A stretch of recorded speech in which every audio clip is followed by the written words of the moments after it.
ಸರಿ, ಹಾಗಿದ್ರೆ ಈಗ ನಮ್ಮೆಲ್ಲರ ನೆಚ್ಚಿನ, ನಮ್ಮೆಲ್ಲರ ಪ್ರೀತಿಯ, ನಿಮ್ಮೆಲ್ಲರ ಮನೆ ಮಾತಾಗಿರುವಂತಹ, ನಮ್ಮೆಲ್ಲರದ ಮೋಸ್ಟ್ ಫೇವ್ರೆಟ್ ನಮ್ಮ ಚಾಲೆಂಜಿಂಗ್ ಸ್ಟಾರ್ ದರ್ಶನ್ ಅವರು ಈ ವೇದಿಕೆಯನ್ನ ಕುರಿತು ಒಂದೆರಡು ಸಾಲುಗಳನ್ನ ಮಾತಾಡ್ಬೇಕು ಅಂತ ಕೇಳ್ಕೊಂಡ್ರೆ ಬನ್ನಿ, ಜೋರ್ ಚಪ್ಪಾಳೆ ಹಂಪಿ.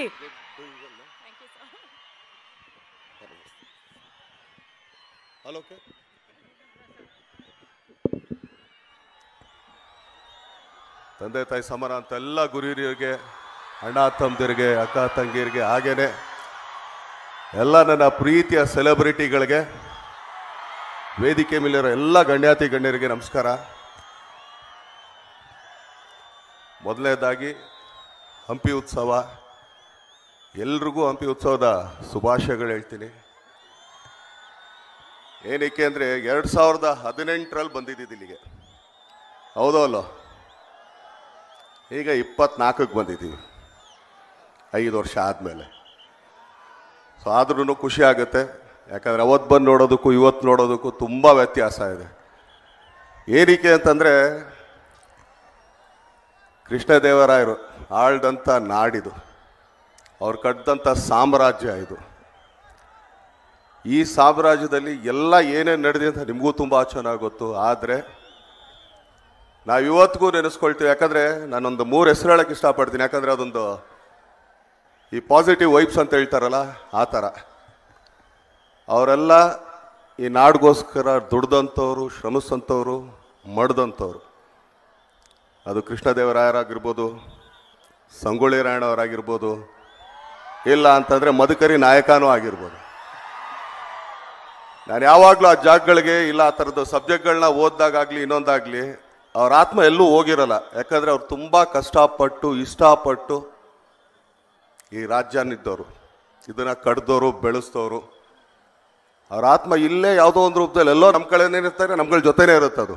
ಯಾಕಂದರೆ ಅವತ್ತೆಲ್ಲ ನಾವು ಮಾಡಿದ್ವಪ್ಪ, ಎಲ್ಲ ಹೆಂಗಿದ್ದಾರೆ, ಚೆನ್ನಾಗಿದ್ದಾರೆ ಅಂತ. ಅದೇ ಥರ ಇವತ್ತು ನೀವುಗಳು ಇಷ್ಟು ಜನ ಸೇರಿದ್ದೀರ, ಅದು ಕೂಡ ಅದರಿಂದನೇ, ಅವನ ಪ್ರೀತಿಯಿಂದನೇ. ಯಾಕಂದರೆ ಪ್ರತಿಯೊಂದು ಊರಲ್ಲೂ ಕೂಡ, ಈಗ ಹಂಪಿ ಆಗಿರ್ಬೋದು, ಮೈಸೂರು ಆಗಿರ್ಬೋದು, ಖಂಡಿತ ಒಂದಲ್ಲ ಒಂದು ಈ ಥರ ಸಡಗರ ಸಂಭ್ರಮ ನಡೀತಾನೆ ಇರುತ್ತೆ. ಈಗ ಮೈಸೂರು ದಸರಾ ತಗೊಳ್ರಿ, ಇಲ್ಲಿ ಹಂಪಿ ಉತ್ಸವ ತಗೊಳ್ಳಿ, ಇಲ್ಲ ಉತ್ತರ ಕರ್ನಾಟಕದ ಇನ್ನು ಯಾವುದೇ ಭಾಗದ ತಗೊಳ್ಳಿ, ಪ್ರತಿಯೊಂದು ಕಡೆ ಏನೋ ಒಂದು ಉತ್ಸವ ನಡೀತಾ ಇರುತ್ತೆ. ಅದು ಯಾವತ್ತೂ ಕೂಡ ಆ ರಾಜ್ಯ ಆಳ್ದಂಥವ್ರ ಮೇಲೇ ಇರುತ್ತೆ, ಆ ಸುತ್ತನೇ ಇರುತ್ತೆ. ಸೊ ಆದ್ದರಿಂದ ನಾವಿಲ್ಲಿಗೆ ಸೇರಿರೋದಕ್ಕೂ ಕೂಡ ಬಲವಾದ ಒಂದು ಕಾರಣ ಇದೆ. ಏನಕ್ಕೆ ಇದನ್ನು ಹೇಳ್ತಾ ಇದ್ದೀನಿ ಅಂತಂದರೆ, ಇವತ್ತಿಲ್ಲಿಗೆ ಬರೋದಕ್ಕೆ ಮೊದಲನೇ ಕಾರಣನೇ ನನ್ನ ಪ್ರೀತಿಯ ಅಣ್ಣನಕ್ಕಿಂತ ಹೆಚ್ಚಾಗಿ ಇನ್ನೇನೇ ಪದ ಹೇಳಿದ್ರು ತುಂಬ ಕಮ್ಮಿನೇ. ನೀವೆಲ್ಲ ಆ್ಯಕ್ಚುಲಿ ಪ್ರೀತಿಯಿಂದ ನಮ್ಮನ್ನ ಬಾಸ್ ಅಂತೀರಾ, ನಾವ್ರನ್ನ ಬೈ ಅಂತ ಹೇಳ್ತೀವಿ. ಅದು ನಮ್ಮ ಸಮೀರ್ ಬೈಗೆ ಹೋಗ್ಬೇಕು ಅಂತ ಹೇಳ್ತೀನಿ. ಏನಕ್ಕೆ ಅಂತಂದರೆ,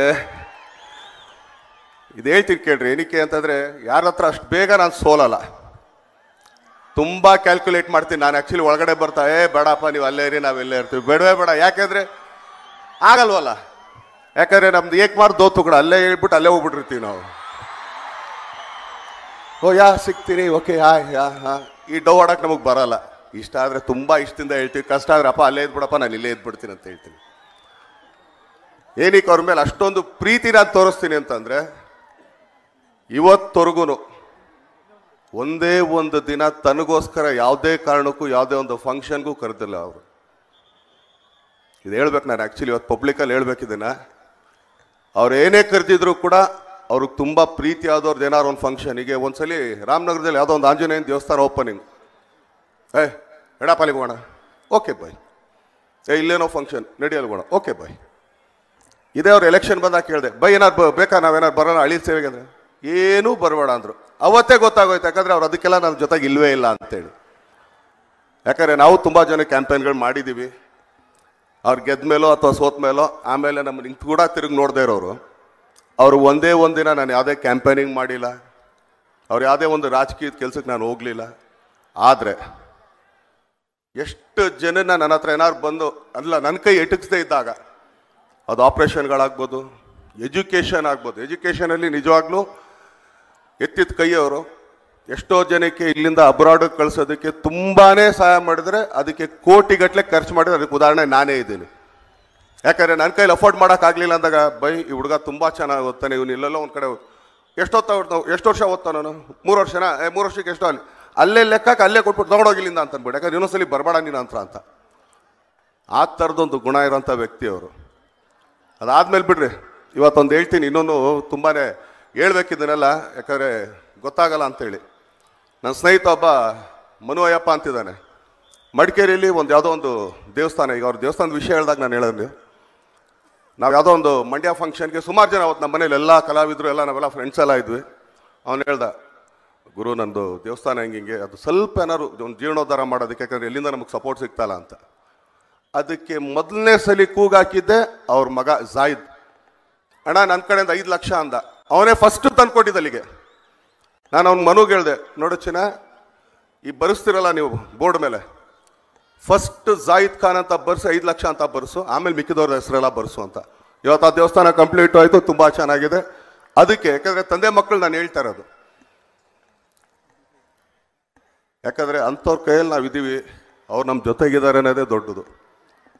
ಸೊ ಇವತ್ತು ಅವ್ರು ಇಲ್ಲಿ ಕರೆದಿದ್ದು ಕೂಡ ಮೊದಲನೇದಾಗ ಅವ್ರಿಗೆ ಬೇಕಾದ್ರೆ ನೆನ್ನೆ ಫೋನ್ ಮಾಡಿ ಇವತ್ತು ಬಾ ಅಂತಿದ್ರು ಬರ್ತಿದ್ರು, ಏನೇ ಕೆಲಸ ಇದ್ರು. ಯಾಕಂದರೆ ನಾನು ಯಾವುದೇ ಕೆಲಸ ಇದ್ರೂ ಕೂಡ ಒಂದು ಕಾರ್ಯ ಮಾತ್ರ ಅವತ್ತೊಂದು ದಿನ ನಾನು ಎಲ್ಲೂ ಬರಲ್ಲ ಅಂತ ಹೇಳ್ತೀನಿ. ಅದು ನಮ್ಮ ತಂದೆ ಕಾರ್ಯ, ವರ್ಷಕ್ಕೊಂದ್ಸಲಿ ಮಾಡೋದು. ಅವತ್ತೊಂದು ದಿನ ಮಾತ್ರ ನಾನು ಯಾರೇ ಕರೆದ್ರು ಅವ್ನು ಬರೋಣ ಅಂತ. ಇವತ್ತಿನ ಆ ಕಾರ್ಯ ಇದ್ದಿದ್ರು ಕೂಡ ನಾಳೆ ಮಾಡ್ಕೊಡೋಣ, ಇವತ್ತು ಔಟ್ ಬರೋಣ, ಯಾಕಂದರೆ ಬೈಕ್ ಕರೆದಿರೋದೇ ಫಸ್ಟ್ ಟೈಮ್ ಅಂತ ಅಂದ್ಬಿಟ್ಟು. ಸೊ ಅಂಥ ಒಂದು ಬಾಂಧವ್ಯ ನಂದು ಅವ್ರದ್ದು. ಸೊ ಅವ್ರಿಗೆ ಭಗವಂತ ಹಿಂಗೆ ಇದೇ ರೀತಿ ಎಲ್ರಿಗೂ ಸಹಾಯ ಮಾಡೋ ಅಂತ ಒಂದು ಹಸ್ತ ಕೊಡಲಿ. ಆದರೆ ಮಾಡಿದ್ದೆಲ್ಲೂ ಹೇಳೋದೂ ಇಲ್ಲ. ಇದಕ್ಕೆ ನಾನು ಅವ್ರನ್ನ ತುಂಬ ಇಷ್ಟಪಡೋದು. ಸೊ ಆದ್ದರಿಂದ ತಮ್ಮ ಪ್ರೀತಿ ಪ್ರೋತ್ಸಾಹ, ಇಲ್ಲಿ ಅವರು ಉಸ್ತುವಾರಿ ಸಚಿವರಾಗಿದ್ದಾರೆ, ಇಲ್ಲೆಲ್ಲರೂ ಅವರ ಎಲ್ಲ ಶಾಸಕರು ಇದ್ದಾರೆ. ದಯಮಾಡಿ ವಿಜಯನಗರ ಸಾಮ್ರಾಜ್ಯನ ಹಿಂಗೆ ಖುಷಿಯಿಂದ ಹಿಡ್ಕೊಳ್ಳಿ, ಇನ್ನೂ ಇದನ್ನು ಬೆಳೆಸಿ ಇನ್ನೂ ಹೆಚ್ಚಿಗೆ ಇದಕ್ಕೆ ಪ್ರೋತ್ಸಾಹ ಕೊಡಿ ಅಂತ ಕೇಳ್ಕೊಳ್ತಾ, ಈಗ ನಮ್ಮ ಅರುಣ್ ಸಾಗರ್ ನಮ್ಮ ಕಲಾವಿದಾನೆ, ನನ್ನ ಒಳ್ಳೆ ಸ್ನೇಹಿತಾನೆ, ಒಳ್ಳೆ ಸೆಟ್ ಆಗಿದೆ ಚಿನ್ನ, all the best, God bless you. ಹಾಗೆ ಸಾಧು ಅವರಿದ್ದಾರೆ, ಹಾಗೆಯೇ ಇಲ್ಲಿ ನಮ್ಮ ಹೇಮಲತಾ ಅವ್ರ ಎಂಟೈರ್ ಟೀಮ್ ಇದೆ. ಆಮೇಲೆ ನಮ್ಮ ಜಗಪ್ಪ ಅವರು, ಆಮೇಲೆ ಇಲ್ಲಿ ಮಾ ಮೂರ್ತಿ ಚಿಕ್ಕದಾದ್ರೂ ಬಾಯಿ ಮಾತ್ರ ತುಂಬ ದೊಡ್ಡದಿದೆ. ಜಗಪ್ಪ ಹೆಂಗಪ್ಪ ಮೇಂಟೈನ್ ಮಾಡ್ತಿದ್ಯಾ? ತುಂಬ ಕಷ್ಟ ಅಲ್ಲ, ಅದಕ್ಕೆ ಹೇಳ್ದೆ ಮದುವೆ ಮಾಡ್ಕೊಬೇಡ ಅಂತ. ಹಾಗೇನೆ ನಮ್ಮ ಅಲೋಕ್ ಅವರು ಇದ್ದಾರೆ, ತುಂಬಾ ಚೆನ್ನಾಗಿ ಸಾಂಗ್ ಆಡ್ತಾರೆ. ಏನಕ್ಕೆ ಅಂದ್ರೆ ಇವತ್ತು ಅವ್ರು ಇದ್ದಾರೆ, ಅದಕ್ಕೋಸ್ಕರ ಹೇಳ್ಬೇಕಂತ. ಅವ್ರದ್ದೊಂದು ತುಂಬಾ ಒಳ್ಳೆ ಸಾಂಗ್ ಇದೆ ಆಲೋಕೆ ಅಂತ.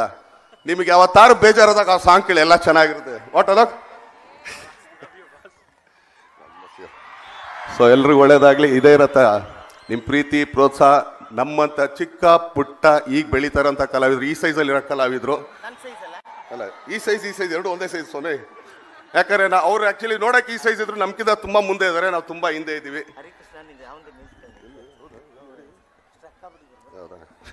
ನಮ್ಮ ಸಾಧು ಅವ್ರು ಆಕ್ಚುಲಿ ಈಗ ಹೇಳಿದ್ರು, ನಮ್ಮ ಹರೀಶ್ ಸರ್ ಅವ್ರದ್ದೇ ಮ್ಯೂಸಿಕ್ ಅಂತ ಇವತ್ತು.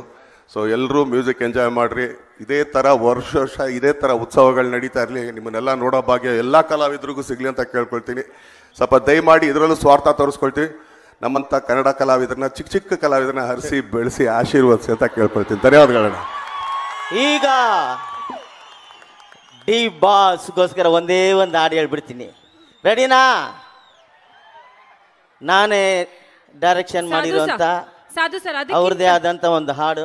ಅದಕ್ಕಿಂತ ಮುಂಚೆ ನಮ್ ಜನ ಲೈಟ್ಸ್ ಆನ್ ಮಾಡ್ಬಿಡ್ತಾರೆ ಪ್ಲೀಸ್. Torch lights on. ನಮ್ಮ ಚಾಲೆಂಜಿಂಗ್ ಸ್ಟಾರ್ ದರ್ಶನ್ ಸರ್ ಅವರು, ದರ್ಶನ್ ಯಾರೇ ಬಂದರು ಎದುರು ಯಾರೇ ನಿಂತರು ಅವ್ರಿಗೆ ಗೊತ್ತಿರೋದು ಒಂದೇ ಒಂದು, ಪ್ರೀತಿ ಹಂಚೋಕೆ. ಪ್ರೀತಿ ಹಂಚೋಕ್ ಗೊತ್ತಿರೋಂತ ಒಂದು ದೊಡ್ಡ ಮನ್ಸಿರುವಂತಹ ವ್ಯಕ್ತಿ ಅವರು. ಅವ್ರ ಹಿಂದೆ ನಿಂತು ನಮ್ಮೆಲ್ಲರನ್ನ ಅವ್ರ ಮುಂದೆ ಬೆಳಿಬೇಕಾಗಿರೋರ್ನೆಲ್ಲಾನು ಮುಂದೆ ತಳ್ತಾರೆ.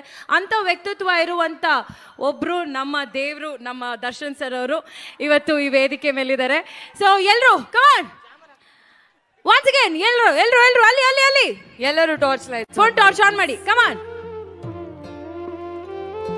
ಮತ್ತೊಂದ್ಸಲ ಪ್ಲೀಸ್ ಕಮಾನ್. ಯೇ ವೆರಿ ಗುಡ್. ಹಾಗೆ